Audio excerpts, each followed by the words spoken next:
Welcome to the Life of Learning podcast. I'm Eustace Frank, and I've actually just started listening to another podcaster, and the podcast is called The Voluntary Life, and it's really interesting. I share a lot of ideas with Jake, who's the host of The Voluntary Life, and one of the books that he was that has had a big influence on him has been How I Found Freedom in an Unfree World by Harry Browne. And so that's one of the books that I'm looking forward to reading over the next wee while.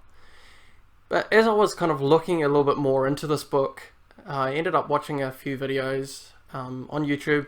And one of the videos that came up was a video by Stefan Molyneux titled Living Free in an Unfree World, and it was a speech that he had given, and I found it really interesting because part of what he was talking about in his speech really linked in quite well with my previous podcasts, in particular the one on the limitations of language.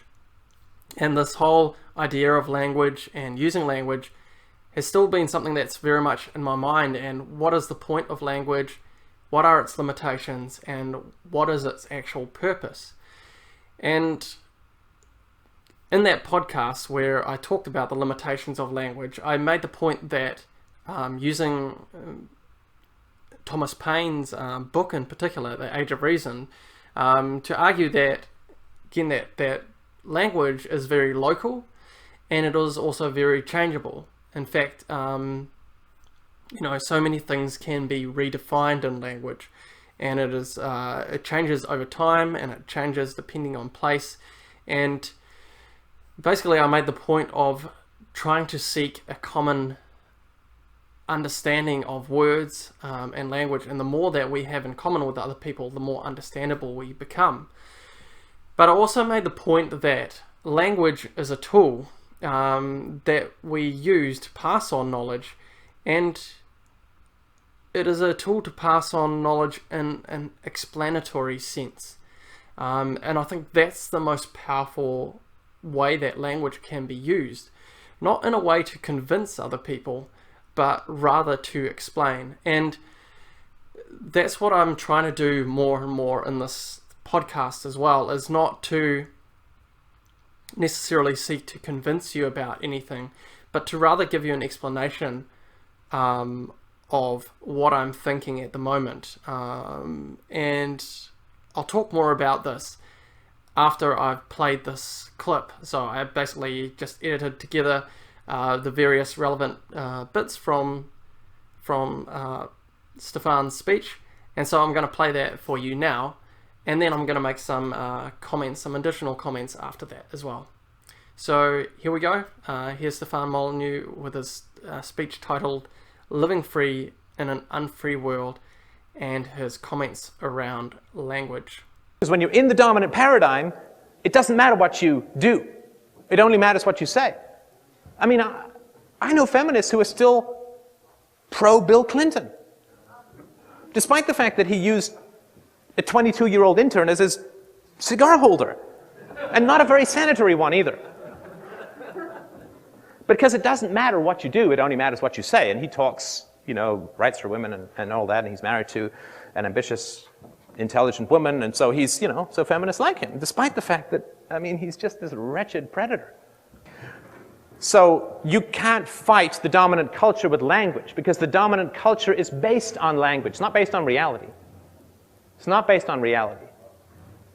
People love to base things on language because you can manipulate the hell out of language, right? This is a sophist trick that Socrates was battling almost 3 millennia ago.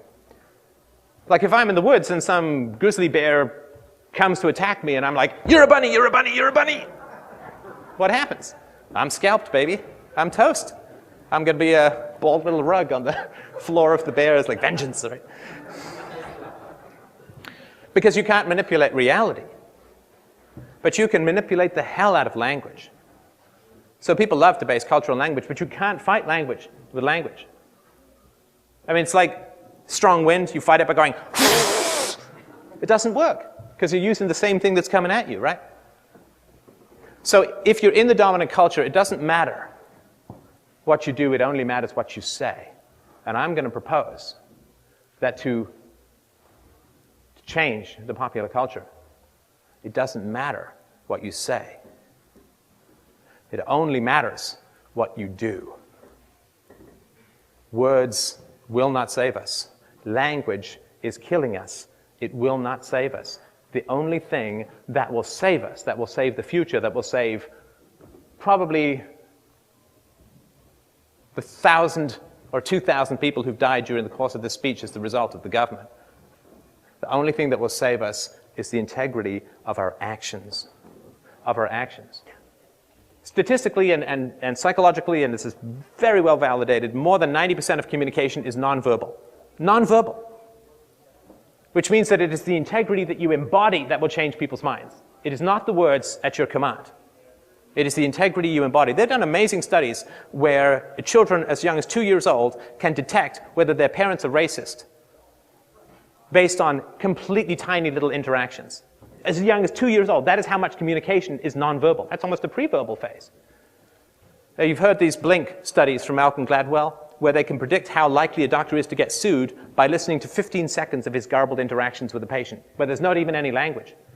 They can tell the success of a professor with 15 seconds of garbled. We process stuff so incredibly rapidly and incredibly deeply that it is not what you say. You need to embody what it is to be free. If you live in a world where everyone is 600 pounds, and you can't convince anyone to lose weight because they say, well, 600 pounds is healthy and you're emaciated at 200 or whatever, all you have to do is lose weight. Just lose weight yourself. And then, hey, look, I can do cartwheels. I can do the maramba or whatever, right? And then some people are going to say, that looks like fun. Hey, look, that guy can go up the stairs without half dying. He can throw his kid around in the air without breaking his back or something, right?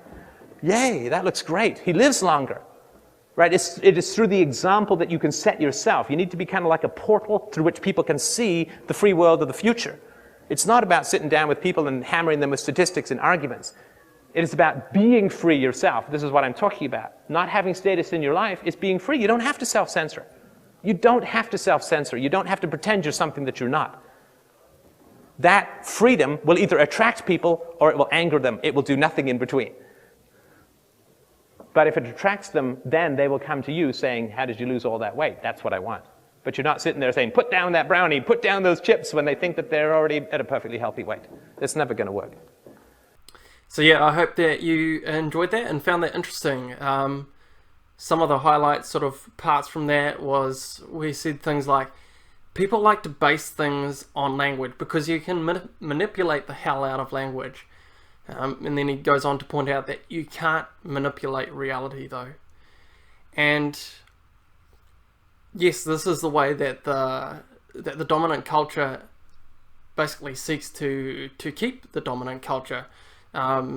Because, you can keep on just redefining things and basically avoiding reality as much as you can. But if you actually want to change society, the only way that is actually going to happen is through the integrity of our actions, the integrity that we embody, and living a life of freedom within our own lives.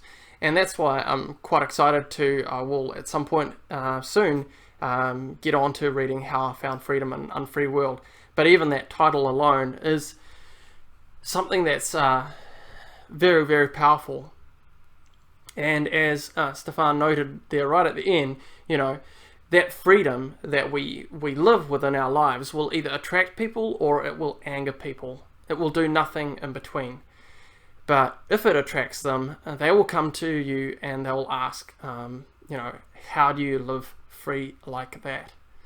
And again, that's when people ask that question, they're asking for an explanation. It's not about you going to them and about convincing them. And so this makes it very interesting when I'm thinking about this podcast and what's happening and who's listening, who's watching. And this is my theory around all of that. There's people that are watching and listening who do know me, and that know me and that kind of want an explanation of what it is that I'm doing with my life, and who are interested in what I've got to say. Because they've seen me in real life and the way that I try to live my life. And obviously I'm trying to make that more obvious to people and more visible to people in a lot of ways. Then there'll be those people who are watching this or listening to this who don't really know anything much about me.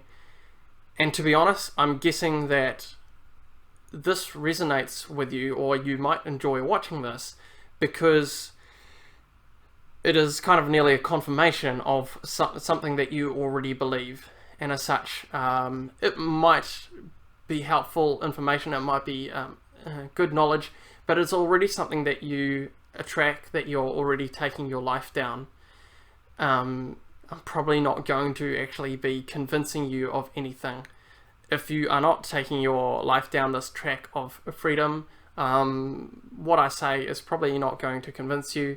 And this is what we get, on the internet all the time. We have people who are trolls, and as I say, they just post a whole lot of stuff, on negative stuff on people's things, because they're not there to be convinced. And listening to some random stranger, you're not going to be convinced. You're only going to that information is only going to be helpful to you if that's the direction that you're already taking in life. Now, what I can do within this podcast is try and share a bit more of my life, and I do try to put that in as well, different parts of my life, and explain how I'm living my life and what I'm doing. And through that, people might be interested in the way that I live my life, and then again are more likely to look for that explanation. And so in that process, they might change their mind through listening to these podcasts. But it's only really through those small personal details that will probably actually happen. So that's my theory around all of that, and I kind of find that interesting. Obviously, feel free to push back if you think differently regarding that. But yeah, that's my explanation. And so I want to give you a wee example of how this has happened within my own life, and some examples of this happening within my own life. For instance, two people that I really respect are, for instance, like Stefan Molyneux. And initially, when I started listening to his podcasts, it was because there were already things that I kind of agreed with, that were kind of already on my agreement sort of radar type thing. And it was nice to have someone kind of affirming some of the things that I believed. But then I started listening and hearing a few more details about his life, and particularly the way that he interacted with his daughter and things like that. And that kind of made me curious. And when I saw the type of life that he was at least partially portraying online, that made me start listening for an explanation.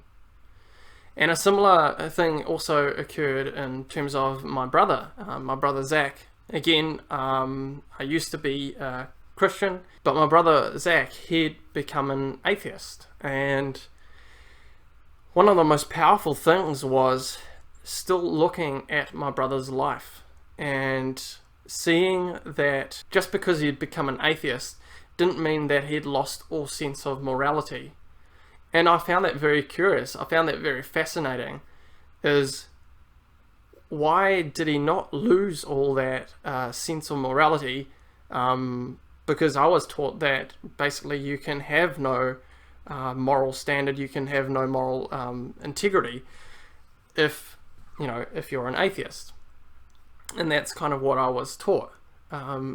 But just seeing his actions in terms of the way that he handled himself, the way that he approached life, the way that he approached conversations often as well, made me really curious, and then got me curious enough to the point that I was willing to listen to his explanations a lot more.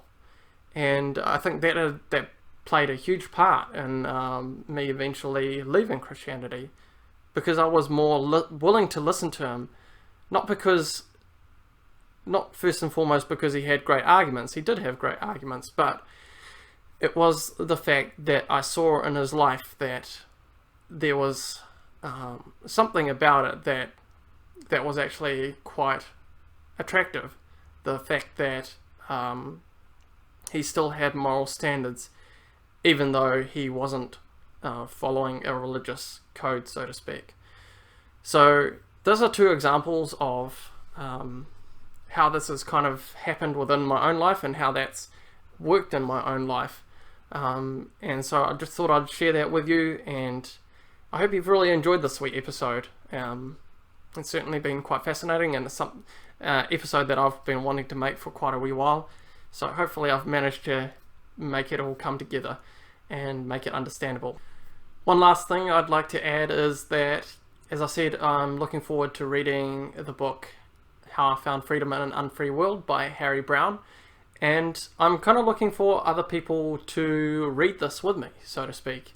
And I'd love to, maybe in a month's time or so, is to actually perhaps even make a podcast together with a few other people, where we can just meet together. I'll decide kind of maybe what platform is going to work the best, but some way that we can create a podcast together and just have a conversation about this book and what it means to us, and the things that we found interesting in it, the things that we agreed with, the things that we didn't agree with.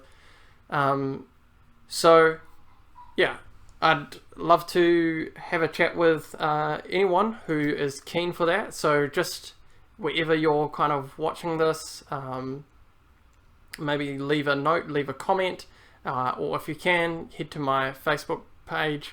That's probably the easiest way to contact me, and just send me a message of some sort. And yeah, we'll try and organize a few people to get together in about a month's time and hopefully have a bit of a discussion around this book. So if you're keen to do that, that'd be absolutely fantastic. Get a hold of me and we'll make it happen. Alright, thanks so much for watching, and we'll see you next time. Thanks, bye.